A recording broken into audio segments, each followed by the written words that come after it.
What's up people, my name's Anton and welcome to September. Today I'm going to be showing you guys how you can take the gradients we made last episode and apply them in a product render scene just like this. So we're aiming to get a clean result this time, just showing you how you can apply textures that you've made in Photoshop, heading over some UV techniques and a tiny little bit of composition here and there just to get over some stuff that's important to get grips with in C4D. So inside of C4D and Octane like normal, we can head over and open a new project, rather create a new one. So firstly what we want to do is get our cardboard box, and luckily I managed to find an asset which is pretty useful, but for the sake of this we need to make sure we get that imported. So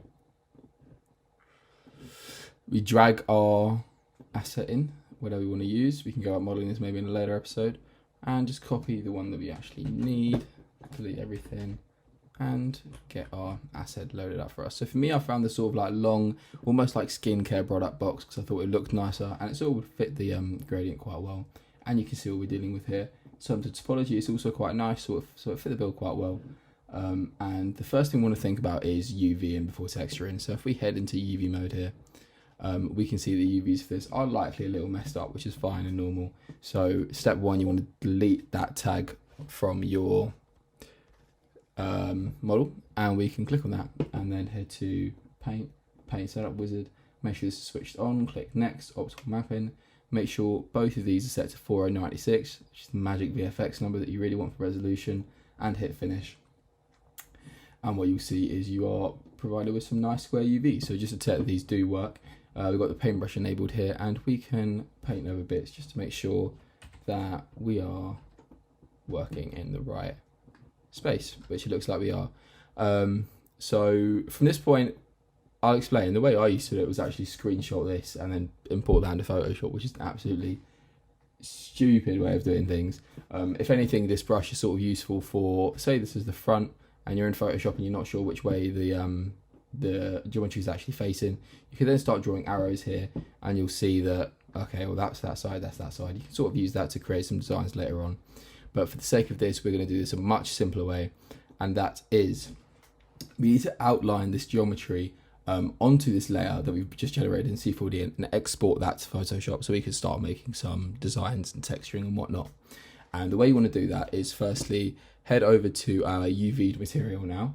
I believe it may well be as simple as heading into polygon mode or face mode just like this, hitting Control A and then heading to layer and then outline polygons just like this. And then once you've done that, you can head to, where is it? Deselect all, and you can see we've got our outline polygons there. If we head back into shape mode, you can see these have worked quite nicely. If you drag this around a little bit, you can see, oh, not sure why that's glitching out like that, but it is outlined across. And what it is simple as hitting to file and then save texture as, making sure we're hitting PSD and then OK, and then just turn box PSD just like that. And what we can do is then go to locate wherever that was, which I believe was in this box folder, and just heading over and opening that up in Photoshop. And then we can start importing the gradients from last time. So you can see my previous example here, and it was simply a case of you can do this a variety of ways. We'll use the new one that we just generated for the sake of the tutorial, and head over and import our gradient from last time, which was likely saved in my Dropbox folder somewhere just here. So we can drag that in. And you can either do this a variety of ways. If you're looking for a more professional, honestly cleaner look, if you've got attention to detail and you really want to make sure that you're getting a result which people will be happy with, you are better off sort of unwrapping against this gradient, if that makes sense. So this UV isn't actually matched. If you take a look in C4D really quickly, and we head to our brush, we'll realize that in all likelihood the front is here, so we can sort of see it coming up here. This will be the front of the box. And then you'd think that this would be the left and this would be the right, but obviously not. We've got the right side here and the left side here. So if you wanted to really do this, you'd have to figure out the resolution of each of these squares and then copy that from the gradient like along like this. So for example, if you had that, you'd want to grab these two sides, put them either side, and then almost what I'm trying to say is situate the gradient so it's like wrapped around the box. That is one way of doing it, which is a little harder and will take some more time. You could add just as easily, just overlay the entire gradient like this to the box. But what it means is that you get more of a result like this, which is what I did earlier. If I just head into Octane real quick so I can render this out and give you guys an example. It means that you'll get the contrast between the pink and blue sides like this, which still looks fine in my opinion. But if your product isn't, you know, completely fleshed out or beveled or anything, it could look a little off. Not as perfect and rounded is what I'm saying. What we'll do for now is leave this like this, but maybe translate it a little bit so it's a little different from our previous video, example. We can move this across like this so we're getting a nice breadth of color. And from here, what we can do is start thinking about a really simple design that we can put on our box. So I'm going to make something a little different from what we saw here, even though I quite like this. What we can do is create a new layer, head over our gradients, and say we're doing a skincare product. We could easily, remembering that this is our front side, starts to sort of like drawing up some stuff. So if we head here and just get the box selection tool and select it just like this, we can get the zone when making this layer visible. Control C, new layer, Control V. We can get the exact zone that we're working with, so we can sort of get an idea of the colors. And we can go about writing, very tempted just to write September, but we could, you know what, for the sake of it, we're just going to go ahead and write September, because why not? If we head in here, find our trusty September logo. So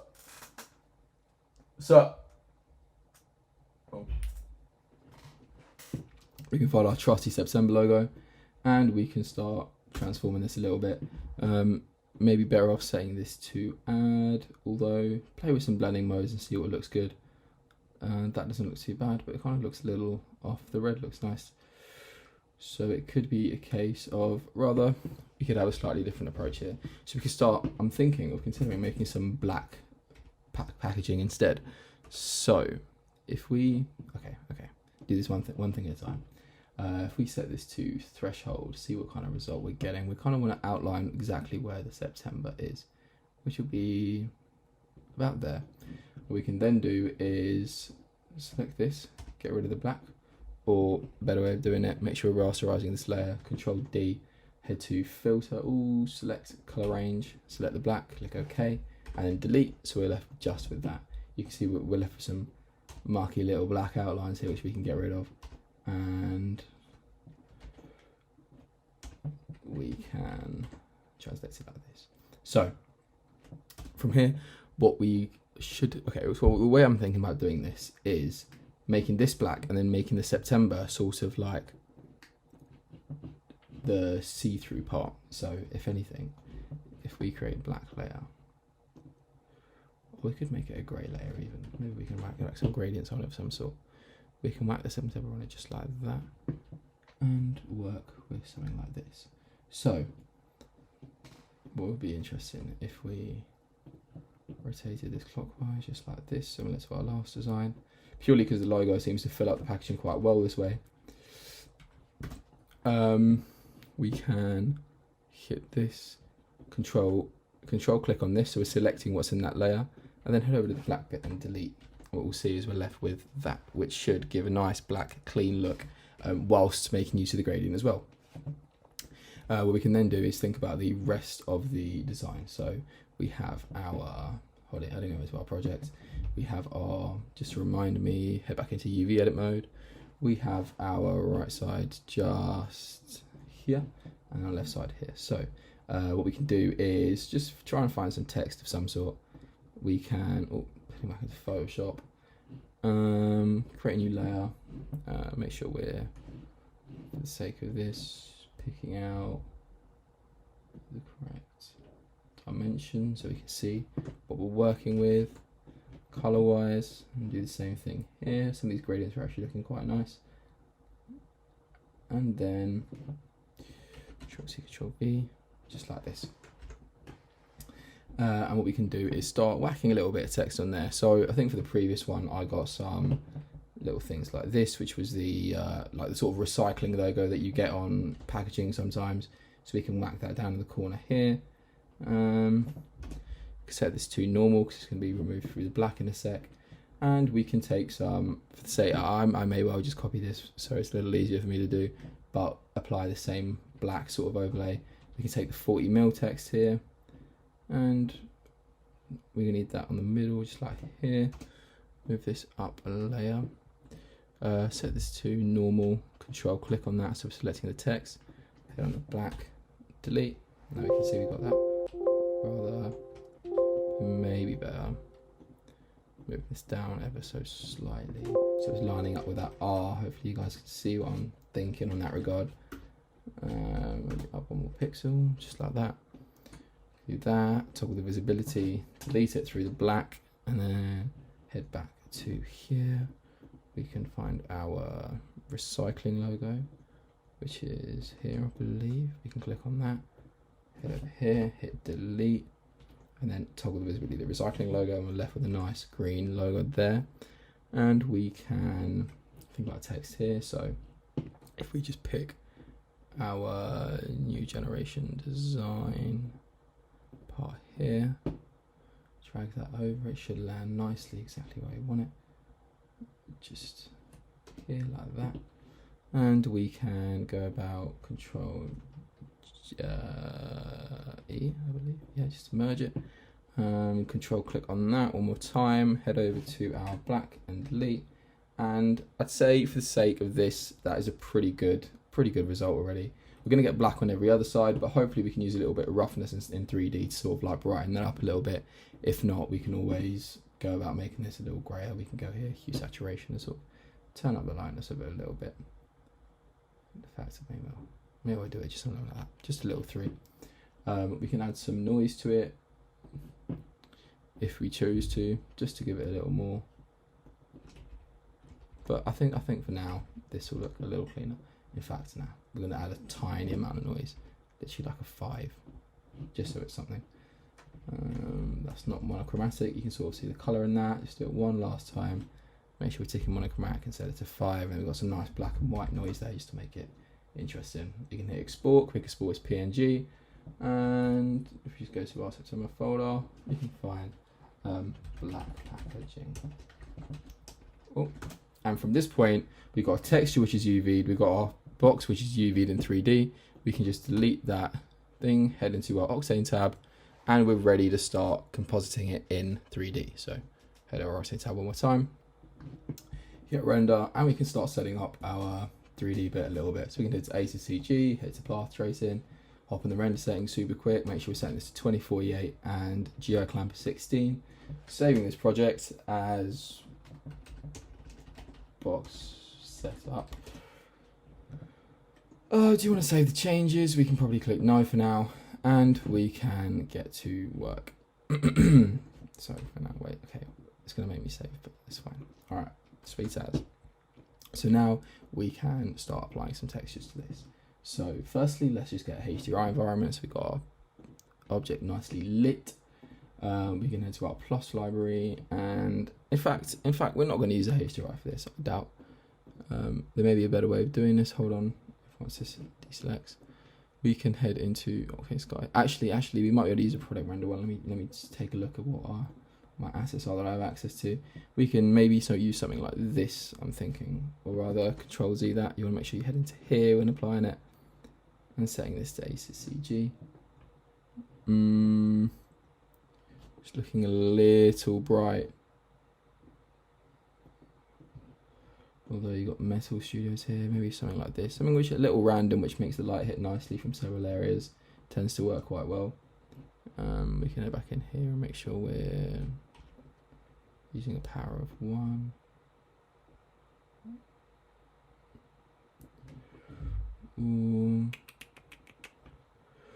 I'm thinking from purely a logic standpoint that if we're using black packaging, we might better off with a whiter sort of background so we have the contrast, but we can experiment a little bit. So if we just duplicate this and set this to, make sure we're clearing this. This is all standard stuff. Make sure it's set to visible. We can start texturing this away. So if we head to materials, create Octane diffuse material, just double click into this and head into our node editor. We can drag our texture in straight away. So if we find our black packaging and move that in just here, we can drag this into our diffuse, or rather our diffuse. Maybe better to make this glossy on second thought, so that we've got some reflections to play with, and we can drop that on our cube just like this. And after setting this to aces, can't remember if I did that. Always important, yeah. Make sure we're setting this to aces. Shoot this a quick render, and you can see we're working with obviously far too dark, but at least we have a base HDR that we can work with. So one of our options is creating an Octane camera, maybe setting the resolution of this to 1000 by 1000, which seems to work quite well. We can hop in our Octane camera, make sure this is measuring up nicely here, setting just this, zeroing all of this out so we're working with a nice blank canvas, moving this down slightly so it's centered just like this.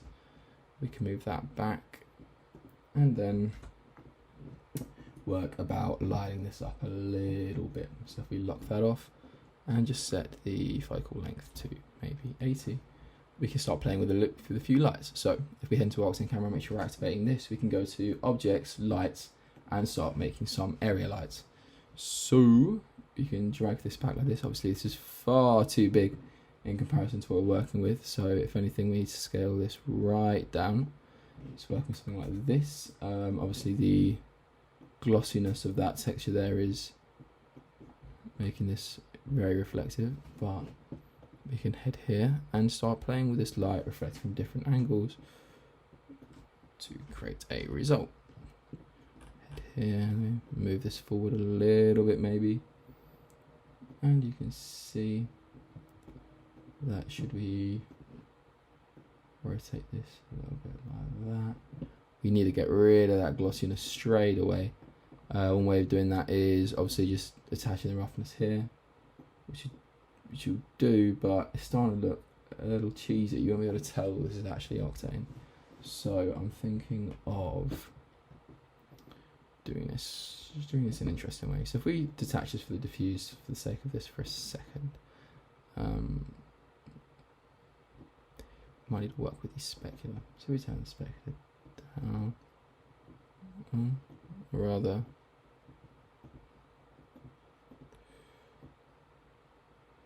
turn our diffuse down to black, turn our roughness, okay, this is the roughness that we're working with. The specular should give us control over that. What we can do is duplicate this layer really quickly, create a color correction node, and we can start using this layer to generate some roughness. You might know that roughness is usually done in black and white, right? So if we just chuck this into the roughness tab really quick, you can see we're getting a nice little result there. But if anything, I feel like the September should be potentially glossy, right? Because it's this black that we're trying to get rid of. So we can invert this here. And what it should do is sort of create, isolate the glossiness to just that. And even this looks quite nice. It's sort of like a matte black product. And if we turn this to this side, rather, I'm not sure where our text has gone. Hold on.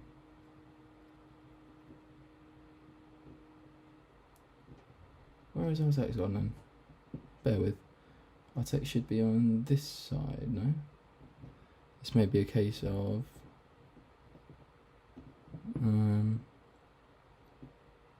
yeah, it is on that side. It's just the hue has actually managed to isolate the green away from the yellow, which is an interesting point. So if we mess with the hue here, you'll see that as we turn this down, it will actually bring it back. This looks quite good. I'm actually kind of pleased with the way this looks. If the colour wasn't messed up, not intentional at all. And of course, that's toned down that September massively there. But we've got our little recycling logo there too. So trying to think of a workaround for this, really hoping that there is a way that we can catch both of those in the right light. But if you move this over and just rotate this so we're getting light from both sides, so we can see what we're working with. We need to think about what we have access to here. So we just hop back into the node editor. You can see some live problem solving from my part. So there will be a midpoint here. just there, perfect, where both those are visible. And if we're happy with the result like that, what we can then do is start to wean in some of the diffuse again, which should, obviously we can have the, bear in mind the specular is essentially what's controlling that reflection at this point. So should we choose to have that all the way down, we're just getting the colour from the diffuse, which could actually, we can add a colour correction node here and start almost playing with the hue of that if we like. You see, we actually got quite a lot of control in Octane when it comes to colour correction. What I typically do is sort of try to desaturate it a little bit. It does not need to be that bright, but just a 0.8 is quite nice. And we can just shoot this a few rotates. This lighting looks a little cheesy here, so I'm tempted to bring that back a little bit like this. That actually kind of looks good, even though I was going to move back a little further. We can scale that up so we're getting a little softer lights, and move over so we're getting some nice edges caught there. And we can head back in here and just quickly rotate this a little bit to see what kind of result we're happy with. So we can see the box is looking pretty neat at this point. Something we do want to bear in mind is obviously bringing in, if we dull our texture a little bit, not through saturation, but potentially through the gamma, is going to make that dark. I'm thinking of brightening down some of these yellows. We can turn that exposure down there and then start thinking about working up the specular a little bit. What it will mean is that we're getting the nice reflections of that. If we just go about rotating our box a little bit, I'd say we're getting a pretty neat result at that point. You can see as the light reflects, it sort of separates from the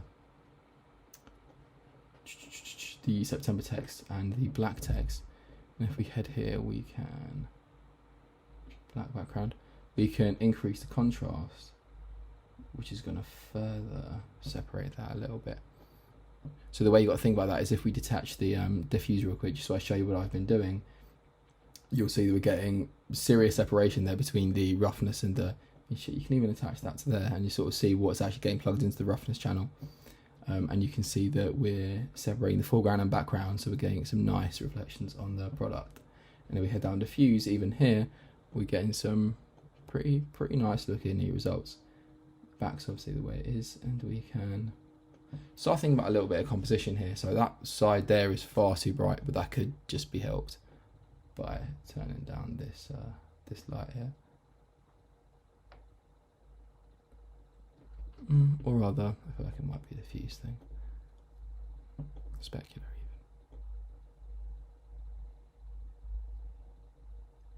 even. Something like this. Hoping that doesn't dull down every area. But we should have a result. That looks pretty nice. I'd be inclined to move it back up again. Doesn't matter if it's too reflective on that side, we'll just work with it. And we can, purely because I love the way the light reflected off that new generation digital design. Bit of text there.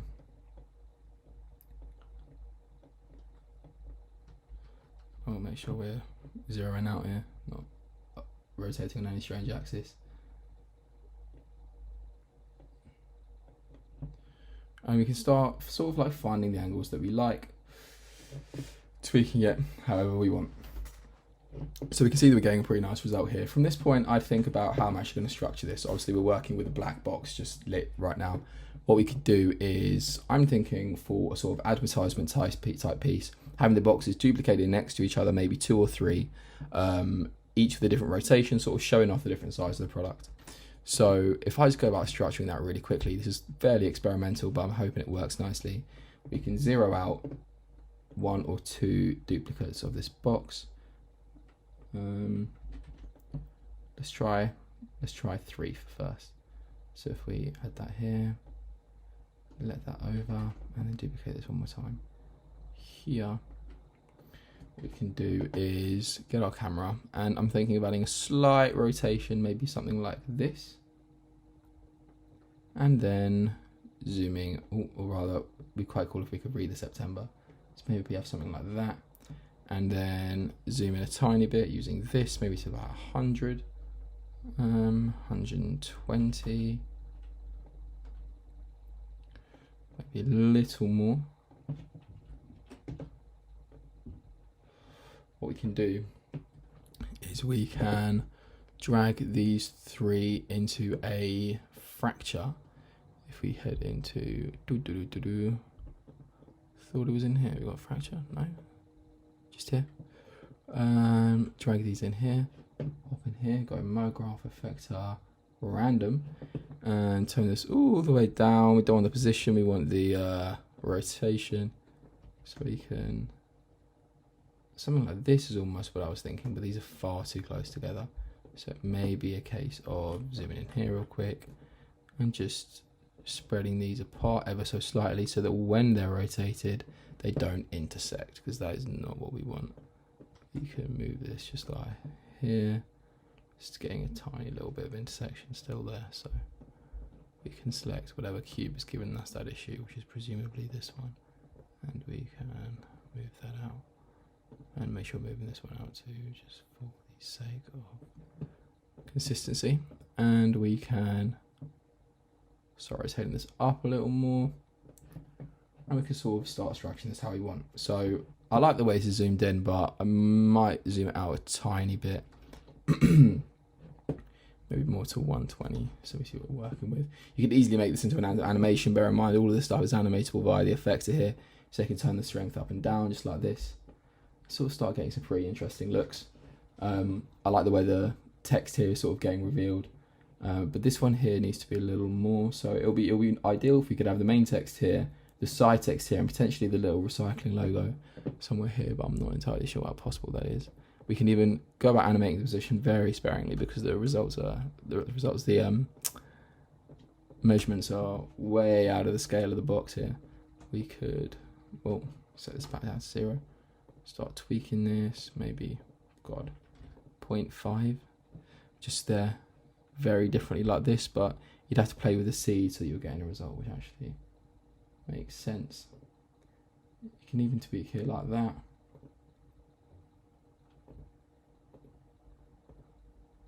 To really see where you have control over. So something like this I think looks pretty good. Although the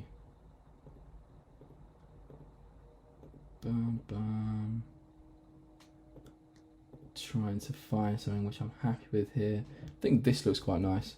But we'd want to play with the lighting a little more, I think. So this shadow here particularly is very dark. I'm guessing that's because that box is blocking the light from here. So what we could think about doing is, that's just an observational thing, that might not actually be the case. But if we take that second light here, we can, this is a super introductory sort of like crash course into how I think about lighting. But if we zoom out of this real quick, so we just see what rotation we're working with on this light, you can see it's rotated that way. So we need to, yeah, make sure we're moving that down. And just head back here real quick, go into coordinates, make sure it's set to -270 and then 90. I believe should flatten it off like that. And we can move that in here. Whilst keeping an eye on our boxes, which we're nearly getting lost in the viewport there. You can see we've got a fat light on top, which is helpfully orientated the wrong way around. So if we just set this to -90, you can flip that on its head, and we've got a nice top light here. Just adding a little bit of variation to our scene. So if we wanted to, we could head back into our text there. And you can see that we're getting that light just where we want it. We can head back in here and sort of move this around as much as we like. We can move it forward or back rather, sort of light up whatever part we want. And you can see that we're getting quite a lot of freedom with our light here. Trying to think about next steps that we could do. You could just duplicate the camera if you're editing it. I always do this, so I'm sort of like editing in increments. And we can move around and just take a look at our scene a little more. I may well edit this so that these are sort of spaced out a little nicer. Something like that I feel like would work, even though the 7th September sort of rotated quite heavily. Maybe if we turn this up to 360, we might get some more random effects. And I'm looking for, the mesh is locked out.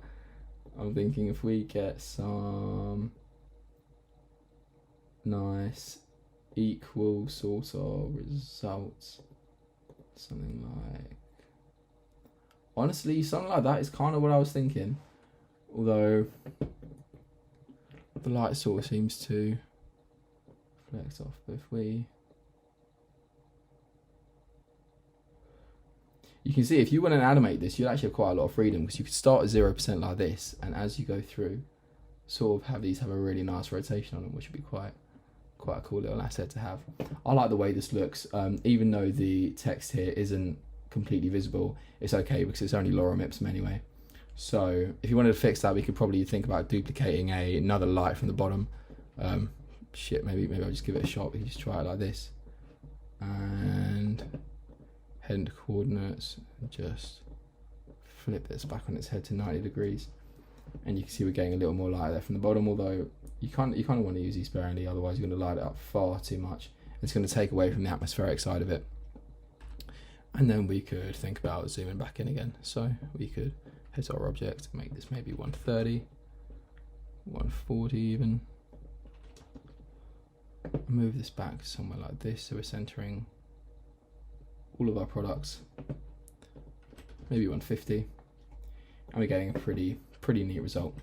If you wanted to add, potentially just thinking of some other interesting things we could do. If you wanted to make the foreground and background a little more separate rather than all of these on the same axis, what we could do is head into our fracture here, and we can see our camera is pretty dead straight on. We could move these about just like this, so we could have either that in the foreground, or I'm thinking moving this one a little more forward like that to fill up the scene, and then structuring this so that we have this maybe a little further back like that, so we've got the text behind it sitting nicely, and then the final one either all the way back or a little forward like this. You could even think about deliberately moving this one up a little bit, although I kind of like it the way it's there. And then what we could do is add a tiny little bit of both post-processing and depth of field. So we head to enable, we could add our bloom power up a little bit, making sure we're adjusting the cutoff as we do that so that we're only getting on the brighter bits. And then heading to our thin lens, unchecking autofocus and setting our aperture to maybe 20, which is obviously far too much for now, but if we click on that, we want to turn that right down. The aperture is far too high because the scale of it. We can click on that and set this pretty low. So we set this 0.00.1 even, maybe something like this. 0.2. Although I tweak that very sparingly if you're working with a scale like I am. Potentially setting that to 0. Yeah, I think it almost looks better without depth of field purely for that reason.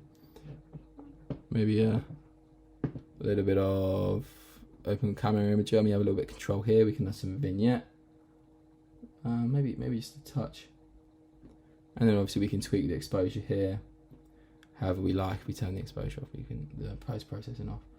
We can work to make this a little bit brighter or darker here, however we like. And maybe think about, I quite like the idea of running depth of blur, but it really isn't playing ball today. If we just hit a sort of focus and set this 2.05 maybe. Okay, we're getting some quite nice subtle depth of field there, although I think the exposure might be ruining it. And as an introduction, this is how you'd essentially go about making some sort of neat product models. Obviously, as soon as you import into 3D and you've got it UV'd, you have a serious amount of control with what you can do. You can either go something a little more creative, sort of darker themed like this, or you could go for what I did in the original, where I had a sort of S-curve setup set just to white with a white HDRI and adding a few umbrellas and lights here and there, just to organise it and compose it a little more, which would be for sort of like a brighter advert. But the world really is your oyster as soon as you get into 3D. So having said that, thank you guys for watching. And I will see you in the next video.